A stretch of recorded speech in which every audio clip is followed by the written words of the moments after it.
Hello, Om Namah Shivaya. मैं हूँ Shivangi Srilata Rai Chatterjee. Welcome in my channel Srilata's open window. Cancer कर्क, ये आपका रीडिंग है. ये जो रीडिंग है ये है 1 to 15 सितंबर 2024 के एनर्जी के ऊपर. एज यूजुअल 3 कार्ड का रीडिंग हम करेंगे, जैसे कि आपका love life, relationship, career, finance, self love, studies, and health, and उसके ऊपर ओवरऑल एनर्जी. ठीक है, तो ये सारा एनर्जी को हम लोग देखेंगे. उसके साथ साथ स्पिरिट का ब्लेसिंग कार्ड भी रहेंगे हम लोगों के लिए. तो चलिए cancer, what is coming for you for the month of September. Okay, 5 of air. Cancer, ये आपका लव एंड रिलेशनशिप का कार्ड है, जिसमें है 5 ऑफ एयर यानी 5 ऑफ सोर्ड एनर्जी.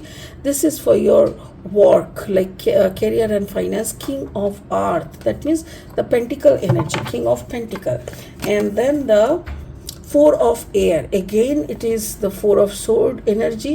मतलब मुझे ऐसा लग रहा है जैसे आप अपने प्यार को दिमाग से कुछ नए सिरे से शुरू करने के लिए दिमाग लगा रहे, बुद्धि लगा रहे, ऐसा कुछ है. और आपका जो काम है उस पे आप काफ़ी फोकस हो, क्योंकि फाइनेंशियल जो स्ट्रैटेजी है उस स्ट्रैटेजी को आप अप्लाई कर रहे हो, और बहुत अच्छे से राजा यानी महाराज की तरह, यानी the bigger version of the financial figure है ना, ऐसा बनते हुए आप आगे बढ़ रहे हो. उसके साथ साथ जो है आप अपना जो ओवरऑल एनर्जी हर में आप अपना एक स्टेबिलिटी ढूंढ रहे हो. मतलब स्टेबिलिटी इन विच डायरेक्शन की, जैसे दिमाग से, ऐसा नहीं कि पैसा बन गया तो बस हो गया. नो, आप एक ओवरऑल एनर्जी का एक स्टेबिलिटी आप ढूंढ रहे हो. ठीक है ना. स्पिरिट का जो ब्लेसिंग कार्ड है वो है हनुमान जी. हनुमान जी का जो ब्लेसिंग रहता है तो उनका सच में कोई कुछ भी बुरा नहीं कर सकता है. तो मुझे ऐसा लग रहा है कि हनुमान जी आपके साथ है, तो वही ब्लेसिंग आपको उपलब्धि हो रहा है, एंड उसी में आप आगे बढ़ते जा रहे हो. ठीक है, बाकी ये कार्ड को हम और अच्छे से एनालिसिस करेंगे लास्ट में. फिलहाल लेनॉर्मन डेक से 3 कार्ड लेंगे रीडिंग को आगे बढ़ाने के लिए. अगर आप कर्क राशि के जातक है या तो फिर कर्क लग्न के जातक है ना, कैंसर यानी सन मून राइजिंग, कहीं पे भी अगर आपका कैंसर एनर्जी यानी कर्क एनर्जी है, तो आपका एनर्जी के साथ इस रीडिंग का एनर्जी का भी एक कनेक्शन आपको फील होगा. ठीक है. ओके, द लिलीज, ये शांति वाला, शांति. And then the stars. Okay, and then the moon. मुझे ऐसा लग रहा है जैसे एक कॉम्बिनेशन दिख रहा है मुझे. मे बी आप कर्क राशि मीन लग्न, या तो कि कर्क राशि कुंभ लग्न मीन सनसाइन, ऐसा एक कॉम्बिनेशन दिख रहा है. आप में वाटर साइन, पैशन बहुत है, रोमांस बहुत है. उसके साथ साथ एक्यूरियस एनर्जी यानी कुंभ का जो है एनर्जी, मुझे वो भी दिख रहा है. उसमें ऐसा लग रहा है जैसे आप काफ़ी चीज़ों को ना एनालिसिस करना आपको बहुत पसंद है, एक ही चीज़ों को डिफरेंट वे में एनालिसिस करना. एंड कुंभ का और एक बात होता है कि ये भरा पूरा रहता है. लाइक इसमें आवाज़, इसमें वो जो होता है ना खाली घरा आवाज़, ज़्यादा भरा हुआ घरा का उतना आवाज़ नहीं रहता. तो रिगार्डिंग योर वर्क, काम काज के बारे में आपका घरा बहुत भरा हुआ है, लेकिन यू हैव दैट नॉलेज, तो इसीलिए ज़्यादा आवाज़ आपका नहीं है. तो ये मुझे लग रहा है. और 3 कार्ड लेंगे. कार्ड लेने से मतलब इतना ज़्यादा आज स्पिरिट बोल रहा है ना, तो मुझे बोलना पड़ रहा है. ओके, और 3 कार्ड लेंगे. अगर आप नए हो मेरे चैनल पे, मुझे सुनते हुए आप एंजॉय करते हो, तो प्लीज़ मेरे चैनल को ना सब्सक्राइब करके बेल आइकन को ज़रूर दबा देना. ठीक है, ताकि टाइम पे मेरी वीडियोस आप तक पहुंचने लगे.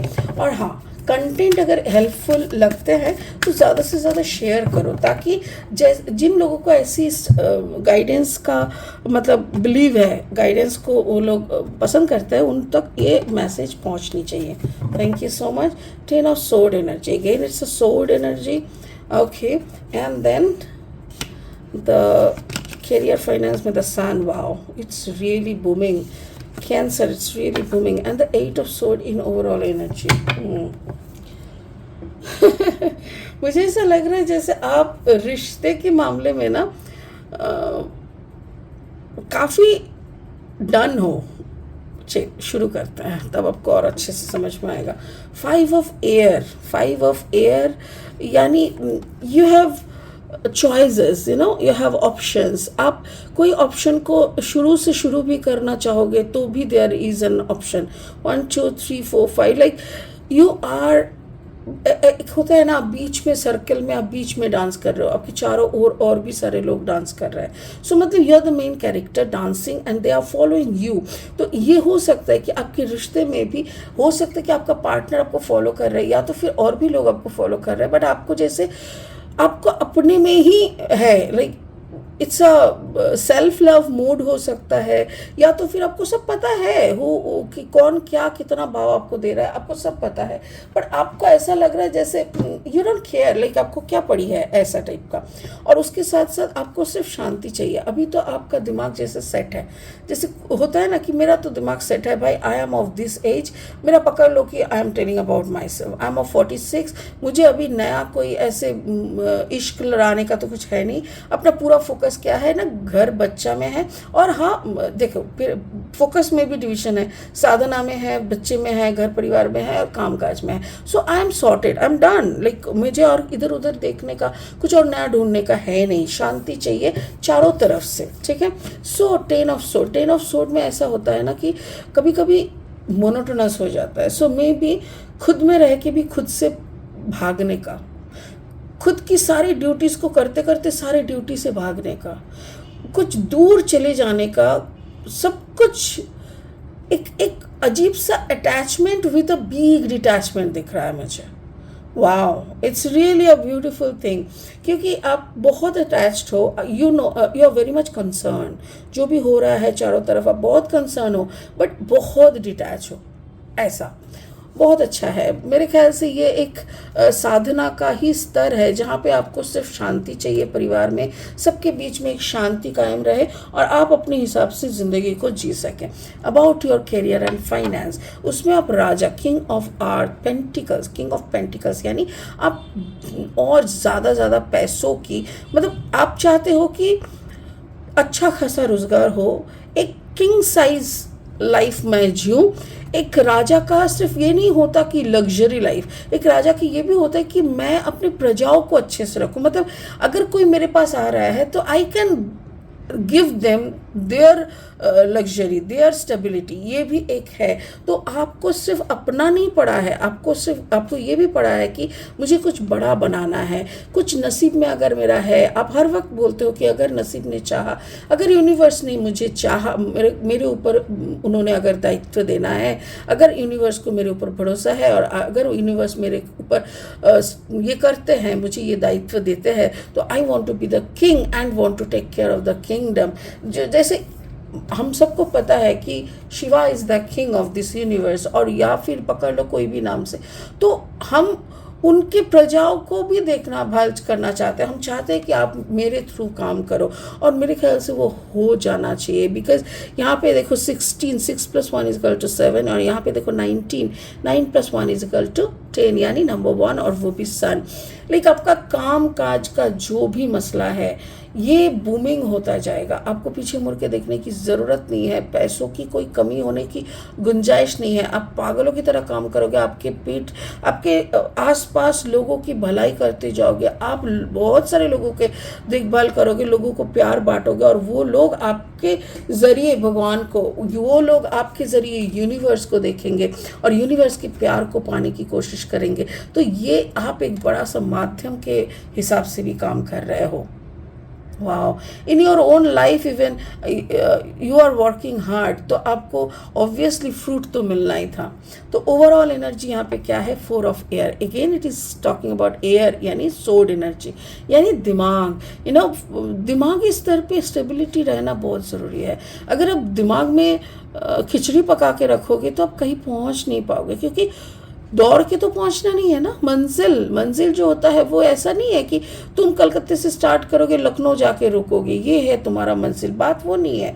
बात तो ये है कि खुद के अंदर स्टेबिलिटी, उसके बाद खुद की ग्रोथ, खुद की जैसी ग्रोथ होती है, और 5 की ग्रोथ की सोचना, और फिर और 5 को ग्रोथ करने के बाद उन लोगों को ये सिखाना कि तुम और 5 को, this is the thing, this should be the focus, तो आपका वो स्टेबिलिटी वही आप लाने की मतलब उसी तरफ आपका सोच जा रहा है। कार्ड नंबर 32, 3+2 = 5, द मून, यानी आपके अंदर जो उथल पुथल होता है ना, जैसे अमावस, पूर्णिमा, एकादशी, ये सब में क्या है, as we are made of water, हमारा शरीर में ज़्यादा से ज़्यादा पानी का भाव है, तो ऐसी मतलब मैक्सिमम क्या कहते हैं, पूर्णिमा अमावस में ना हमारे शरीर की जो भी अस्तित्व हमारा, अगर if you are a spiritual person, आपका स्पिरिचुअल प्रैक्टिस बढ़ जाएगा। अगर आप बहुत इमोशनल हो, आपका इमोशन बढ़ जाएगा। आपको रोने का मन करता है तो उस वक्त आप ज़्यादा से ज़्यादा रोगे। तो ये सारी चीज़ें हमारी बढ़ जाते हैं, तो उस वक्त भी आपको वही स्टेबिलिटी में रहना चाहिए। आप अगर बहुत भावुक हो जाते हो, आप अगर बहुत ज़्यादा खुद को फंसा हुआ महसूस करते हो, तो वहाँ से भी आपको निकलना होगा।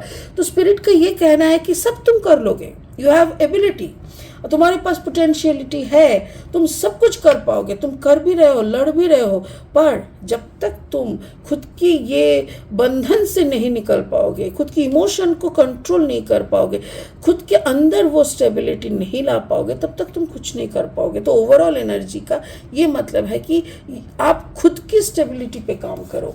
खुद की स्टेबिलिटी पे काम करना बहुत ज़रूरी है।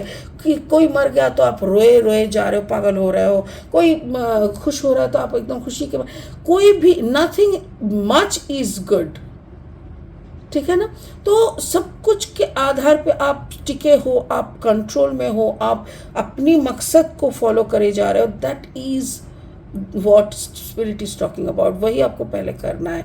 स्पिरिट का ब्लेसिंग कार्ड भी वही बोल रहे हैं कि हनुमान जी का आप थोड़ा पाठ करो। आप उनका महामृत्युंजय मतलब सॉरी हनुमान जी का जो हनुमान चालीसा है, फिर बजरंग बाण है, ये सब आप सुना करो, या तो फिर याद करके उसको बोला करो, पाठ किया करो, जप किया करो। हनुमान जी अगर आपके घर में विराजमान है तो उनका पूजा हर रोज़ किया करो। तो ये सब आपका लिए कहा जा रहा है। तो मेरे ख्याल से कैंसर आपको समझ में आ गया है कि आपकी जो प्रेजेंट सिचुएशन है उसमें खुद के ऊपर काम करना, खुद की स्टेबिलिटी के ऊपर काम करना बहुत ज़्यादा ज़रूरत है। उसी में आपका फ्लरिश है, और उसके साथ साथ हनुमान जी का पूजा पाठ करना, उनका नाम जप करना भी आपके लिए महत्वपूर्ण होगा। ठीक है, तो चलिए, होप आप समझ गए होंगे। इसी बात से इस वीडियो को यही ख़त्म करते हैं। फिर मिलेंगे बहुत जल्दी बहुत इंटरेस्टिंग वीडियोस के साथ। तब तक के लिए ओम नमः शिवाय का जाप करते रहे, और हाँ, हनुमान चालीसा का पाठ करते रहे। Thank you so much, bye bye.